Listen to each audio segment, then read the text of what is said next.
जी तो ये पकड़ेंगे यहाँ से ताकि मैं नजर आऊँ। ठीक है सर। ठीक है जी, मेरा नाम जैन मोमिन है। ठीक है, जो मैं बात कर रहा हूँ इस पे और कोई सियासतदान हमारे मीडिया चैनल इस पे बात नहीं कर रहे। ठीक है जी, पहले जी मैं अपना जो तारुफ है वो मैं लोगों को दे देता हूँ कि मेरा क्या तारुफ है। ये क्या है भाई? जी सर, एक मिनट समझाता हूँ सब चीज़ें।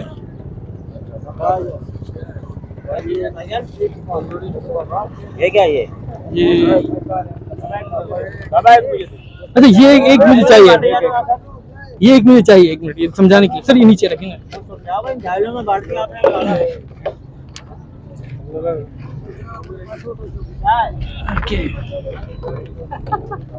अच्छा सर थोड़ा दूर हो जाए ताकि ये नजर आ जाए। देखिए जी, अच्छी वाले भाई मेरे भी आए आप। हाँ समझ गया मैं।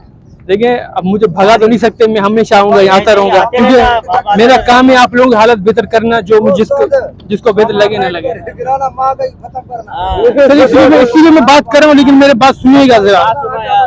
देखिए जी, देखिए जी, पूरे शहर में आप सबको मालूम है कि देखिए शहर की जो आबादी 70 साल पहले थी, आज आबादी 4-5 गुना 10 गुना बढ़ गई है शहर की आबादी। ठीक है जी, लेकिन हमारा जो शहर का जो डिजाइन है, जो शहर का बना सिस्टम है, वो 100 साल पुराना है। ठीक है ना जी, हमारे गटर लाइन देख ले, हमारे रोड रास्ते देख ले, हमारी इमारतें देख ले। ठीक है, जो उतनी पुरानी इमारतें का डिजाइन है। ठीक है ना, ये डिजाइन आपको मतलब जो एक के ऊपर एक 6 मंजिल से ज्यादा बना सकते, ये 100 साल पुरानी 200 साल पुरानी इमारत का डिजाइन है। ठीक है जी, आजकल जो इमारतें वो इस सिस्टम से बनती है। ठीक है, जो शीशों की इमारतें बनी हुई होती है, ठीक है, अंडरग्राउंड पार्किंग होती है। ठीक है जी, लेकिन इसमें बाद में आता हूँ, पहले मैं थोड़ा समझा दूं कि ये क्या है। ठीक है जी, देखिए जी, ये जो ग्रीन लाइन है ना जी, ये जो ग्रीन लाइन है ये दुकान है। ठीक है, जो ऑरेंज कलर की ये डॉट्स है ये गाड़ियां है। आपको मालूम है एक चौराहा जो होता है ना, अगर चौराहे पे रश हो जाती है तो पूरा शहर की ट्रैफिक ब्लॉक हो जाती है, क्योंकि यार शहर की ट्रैफिक चौराहे से गुजरती है। इस चौराहे का नाम क्या है सर? 7 नंबर चौराहे का। जो यहाँ पे आपको मालूम है सुबह अगर मार्केट जब यहाँ आगे मार्केट जो रश होती है, जैसे सुबह के टाइम 3 बजे के बाद या उसके बाद रश इतनी बढ़ जाती है 5 बजे के बाद कि यहाँ से गुजरना मुश्किल हो जाता है। ठीक है जी, तो देखिए आपको मालूम है असल जो शहर की जो प्लानिंग होती है तब मालूम होता है जब रश की जो लेवल होती है सबसे ज्यादा होती है, फिर मालूम होता है कि भाई शहर की प्लानिंग क्या बनी हुई है। ठीक है ना, किस तरह शहर को बनाया गया है। तो ये देखिए आपको मालूम है जो इसकी ट्रैफिक का हल जो है वो ये बिल्डिंग है। अब कैसे, देखिए ये समझा दूं। ठीक है जी, जिस तरह मैंने समझाया कि भाई आपको मालूम शहर जो बढ़ता जा रहा है, दुकानें बढ़ती जा रही हैं। ठीक है, तो लेकिन हम जो दुकानें बनाते हैं ऐसे रोड भी बना रहे हैं। ठीक है ना, ऐसे इमारतें ग्राउंड भी बनाते जा रहे हैं। ठीक है, हमें चाहिए कि हम वर्टिकली दुकानें बनाए, इस तरह दुकानें बनाए, इस तरह हम अपने जो कारोबार और घर बनाए ज्यादा बड़े। ठीक है, तो उससे क्या होगा कि हम आबादी बढ़ती भी जाएगी तो हमारी जमीन ज्यादा जाया नहीं होगी शहर की। ठीक है ना जी, बिल्कुल। मैं इससे जी और ज्यादा लेक्चर है, लेकिन आज खासकर मैं लेक्चर बना रहा हूँ और ये डिजाइन है, लेकिन थोड़ा इस पे आ जाए। देखिए जी, देखिए अगर यही जो आपको मालूम ग्रीन कलर की दुकानें देखे ना चौराहे पे, अगर मुझको इसको बिल्डिंग में बना दे तो एक बिल्डिंग में सारी दुकानें बना सकते हैं ऊंची, चाहे सब्जी की हो, ड्राई फ्रूट की हो, अनाज की हो, या इवन जो फूल बेचने वाला है उसकी दुकान भी हम इस बिल्डिंग में बनाएंगे। पाकिस्तान में हिस्ट्री में कभी नहीं हुआ कि फूल बेचने वाले की दुकान भी एक बिल्डिंग में हो। जिस तरह जैसे मॉल होते हैं आपके, बॉलीवुड मॉल है और दीगर शॉपिंग मॉल है यहाँ हैदराबाद में, लेकिन फूल की दुकान आपने नहीं देखी होगी, या ऐसे ड्राई फ्रूट की दुकानें छोटी वाली नहीं देखी होगी। लेकिन हम इन सबको दुकानें देंगे बिल्डिंग में। आपको मालूम है ये इनकी वजह से रश बढ़ता है। ठीक है, इवन जो ठेले पे जो फूड सब्जी बेचते हैं उन ठेले वालों को हम बिल्डिंग में दुकानें देंगे। हम कहेंगे भाई चौराहे पे ठेले न लगाएं, आपको हम अच्छी दुकानें देते हैं, अच्छा जगह भी देखते हैं, वहां पे कारोबार करें। ठीक है, ये आपका भी फायदा होगा, शहर में रश भी नहीं होगा। ठीक है ना।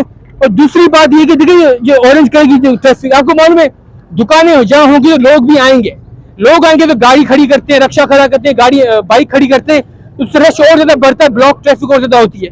तो हम क्या करेंगे, जो अपनी बिल्डिंग होगी, देखिए ये देखें हमारी बिल्डिंग की बुनियाद जो होगी 6-8 मंजिला जो नीचे वाली बुनियाद होगी वो सिर्फ पार्किंग के लिए होगी। ठीक है, अब ये क्या होगा, ऊपर जो खरीदने के लिए जो लोग आएंगे उनको अंदर बिल्डिंग के पार्क करना होगा, बाय रोड पे नहीं करना होगा। और यहाँ पे अलमिया ये जगह आपको मालूम, अगर आप मोबाइल मार्केट में चले जाएं तो वहां पे एक दूसरे मंजिल पे एक पार्किंग है, और दाऊद सुपर मार्केट में भी एक पार्किंग है, लेकिन उसमें जी उसमें एक सबसे बड़ी खराबी ये है कि आपको मालूम है जो एलिवेशन है जो बहुत ज्यादा ऊंची बनाई गई है उन्होंने, पार्किंग बाइक यानी रक्षा ऊपर जा नहीं सकता, इतनी ऊंची बनाई गई है जो सदर में है और जो दाऊद सुपर मार्केट ऑटोबान पे। उससे ये नुकसान ये होता है कि देखिए उसका ये वजह ये कि क्योंकि ग्राउंड फ्लोर में उनको वो दुकानें बनाना चाहते थे, दूसरे उन्होंने ग्राउंड फ्लोर पे दुकानें बनाई, सेकंड फ्लोर पे पार्किंग बनाई है, जिसकी वजह से इवन जाने के लिए भी बहुत ऊंची पड़ गई है, तो आम गाड़ियां जा नहीं पाती, मेहरान जैसी गाड़ी जा नहीं पाती, जो मेजोरिटी हैदराबाद में लोगों के पास मेहरान गाड़ी है, लेकिन वो ऊपर उनके पिकअप नहीं है वो इतनी ऊपर जा सके पार्किंग करने के लिए। तो लेकिन हमारी बिल्डिंग का ये होगा कि बुनियाद से ही पार्किंग स्टार्ट होगी, नीचे से ही पार्किंग स्टार्ट होगी, और असल जो कारोबार होगा ऊपर होगा, ठीक है ना, 8वीं 10वीं मंजिल के बाद जो होगा कारोबार स्टार्ट होगा, ठीक है, कारोबार दुकानें होंगी। और हम जिस जगह ये बिल्डिंग बनाएंगे कोशिश करेंगे उस जगह जो चौराहे पे जो भी दुकानें उन सबको हम इस बिल्डिंग में शिफ्ट कर दें और चौराहे साफ कर दें, क्लीन करें, ताकि गाड़ियों में ट्रैफिक जैम ना हो, ठीक है जी। हाँ अब जी जी आ रहा हूँ सर उस पर। देखिए जी अब आपका ख्याल होगा, एक और बात कर रहा हूँ, जो ये बिल्डिंग हम कैसे बनाएंगे, क्योंकि ये बिल्डिंग अब पाकिस्तान में कहीं भी ये बिल्डिंग नहीं बनी हुई, ठीक है, तो सस्ती तो नहीं हो सकती, कोई आम आदमी बना नहीं सकता, उसके लिए जी मैं प्लानिंग लेके आया हूँ, ये प्लानिंग आप पढ़ सकते हैं, ठीक है ना।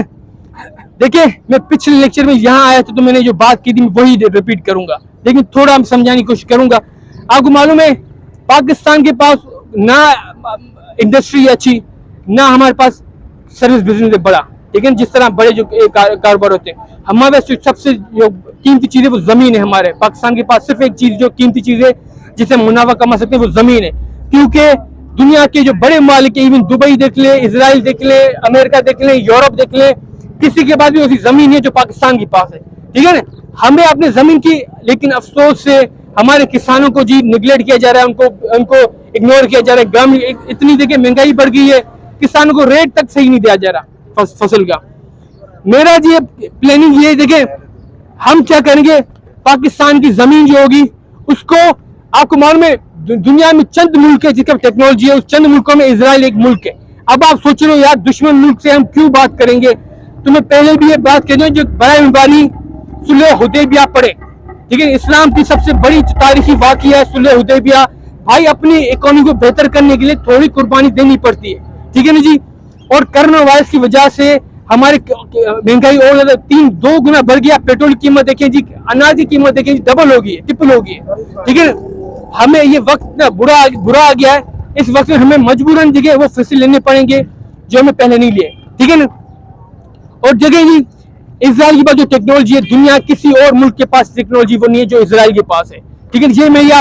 ये मैं किसी भी प्लेटफॉर्म में कह सकता हूँ, इस पर कोई भी मेरे अगेंस्ट नहीं हो सकता, क्योंकि ये सबूत के तहत मैं कह रहा हूँ। आप गूगल कर लें, किसी रिपोर्ट से पूछ लें, किसी लॉयर से पूछ लें कि इजराइल के पास जो टेक्नोलॉजी है वो किसी और के पास नहीं है, और पाकिस्तान के पास जो जमीन है वो किसी और के पास नहीं है। ये दोनों चीजें फैक्ट है। मेरी जो कंपनी होगी एस कॉर्पोरेशन, वो पाकिस्तान की जमीन और इजराइल की टेक्नोलॉजी को मिला के हम उसको एग्रीकल्चर को ऊपर लेके आएंगे। एग्रीकल्चर जब बढ़ेगा तो जीडीपी, मुल्क की जीडीपी बढ़ेगी, मुल्क की जीडीपी बढ़ेगी तो ये देखें आपको मालूम है फिर हम ये स्टॉर्म टनल बनाएंगे।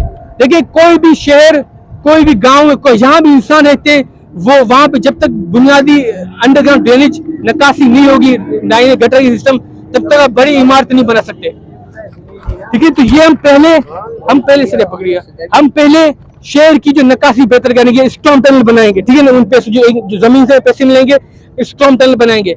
स्टॉर्म टनल बनाएंगे तो फिर हम ये बिल्डिंग बना सकते हैं, वरना बिल्डिंग नहीं बना सकते, कोई भी और बिल्डिंग नहीं बना सकते। क्योंकि आप जो भी मुल्क देखें जहां भी बड़े बड़े बिल्डिंग बने हुए, जैसे आप लंदन देख लें, फ्रांस देख लें, जर्मनी देख लें, 300 साल पहले उन्होंने पहले स्टॉर्म टनल बनाए थे, फिर बड़ी बिल्डिंग बनाई है। पहले बड़ी बिल्डिंग नहीं बनी थी, ठीक है। हमारे पाकिस्तान में अलमिया ये बिल्डिंग बना दी है, कोई गटर की निकासी नहीं है हैदराबाद में। और फिर जब बिल्डिंग बनेगी तो देखिए कारोबार आएगा यहाँ पे, ठीक है, बिल्डिंग बनेगी, रश भी कम होगी, खासकर दुनिया से इंटरनेशनल कारोबार भी यहाँ आएगा, कारोबार बढ़ेगा, तरक्की होगी शहर की। बिल्कुल सर, अब आपकी तरफ आ रहा हूँ।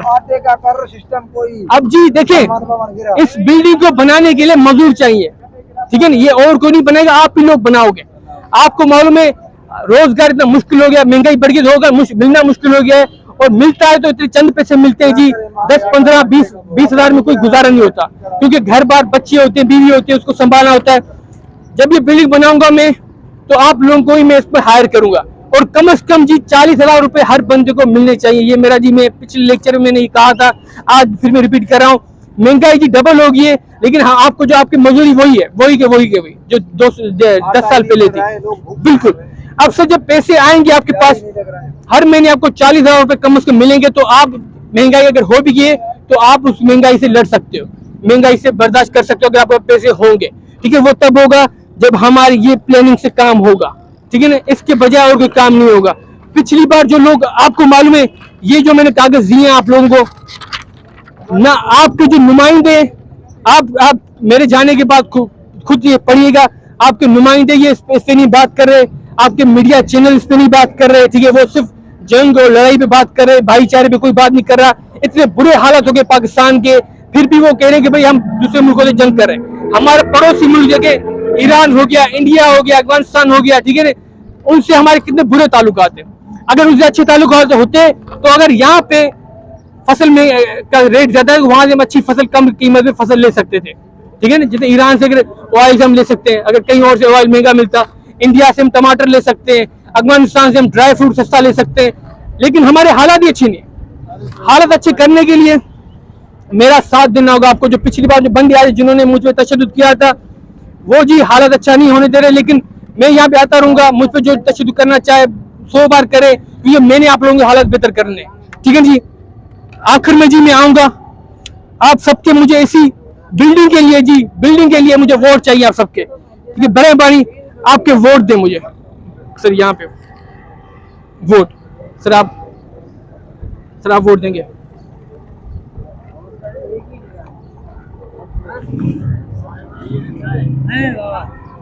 शुक्रिया सर, सर आप वोट देंगे यार, ये नहीं है सर, आप वोट देंगे। शुक्रिया सर, थैंक यू कितने लगाना सर, यहीं पे लगा देंगे। शुक्रिया सर, सर आप देंगे जी जी। तो हाँ, लगा दो वोट देंगे, वोट लगा दो, तुम्हारा एनर्जी है, लगा दो सर, आप वोट देंगे, ठीक है। देखिए और कोई सवाल पूछ सकते हैं, कोई सवाल है आपका? भाई इसी मीडिया वाले से तो वोट ले ले। अच्छा हाँ सर, हाँ, इसका तो वोट ले ले। सर ये मुझे देने आप। इसका ये, हाँ, ऐसे वोट भाई ये मैं वोट दे रहा हूँ। और इमरान खान को जी। बोलो वोट पे चढ़ा दे। मेहरबानी करके मजदूरी बढ़ाओ। शुक्रिया, बिल्कुल सर। आज तो हम पार्क बैठे हुए हैं, मजदूरी है ही नहीं। इलेक्शन लगाओ।